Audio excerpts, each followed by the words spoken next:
साल 2009।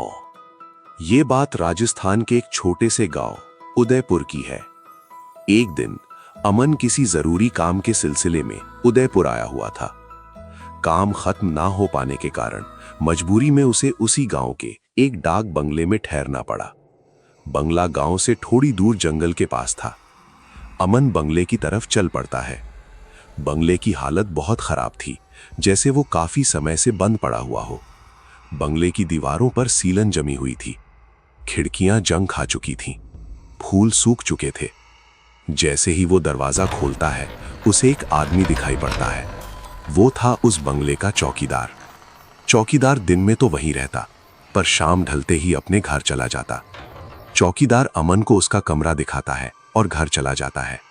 जाते जाते उसने अमन को बस इतना कहा, साहब बाहर मत निकलना। इधर अमन भी कमरे का दरवाजा बंद करता है और बिस्तर पर लेटकर सो जाता है। रात करीब 1 बजे अचानक अमन की नींद एक आहट के साथ खुल जाती है। उसे कुछ टकराने की आवाज सुनाई देती है। उसे लगा खिड़की है जो हवा से खुली होगी, लेकिन वो आवाज दोबारा आती है, पैर घसीटने सी, जैसे कोई बरामदे में चल रहा हो। अमन उठकर दरवाजा खोलता है और बाहर झांकता है। बाहर बरामदे में एक आदमी उसकी तरफ पीठ मोड़े खड़ा था। वर्दी देखकर वो सोचता है कि चौकीदार है। वो उसे आवाज लगाता है, अरे तुम वापस आ गए। आवाज सुनकर वो आदमी जैसे ही उसकी तरफ मुड़ा, अमन की सांसें अटक गईं। वो शक्ल इंसानी नहीं थी। आधा सड़ा चेहरा, धसी हुई आंखें और खुला मुंह जिसमें उसके लंबे लंबे दांत साफ नजर आ रहे थे। ये सब देखकर अमन की चीख निकल पड़ी। वो पीछे पलटा और जान बचाने के लिए दरवाजे की तरफ दौड़ पड़ा।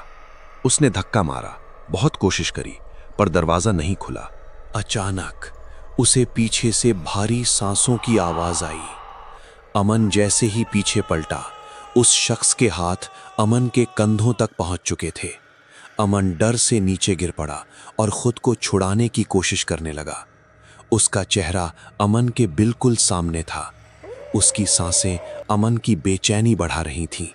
धीरे धीरे अमन की ताकत जवाब देने लग गई और उसकी आंखों के सामने सब धुंधला हो गया। अमन बेहोश हो गया। आखिरी चीज जो वो देख पाया वो था वो चौकीदार, जो अब धीरे धीरे फिर से अंधेरे में खड़ा हो गया था। सुबह दरवाजा खुलने की आवाज से उसकी आंख खुली। बाहर सब शांत था। धूप अंदर आ रही थी। कमरा बिल्कुल साफ था, जैसे कुछ हुआ ही ना हो।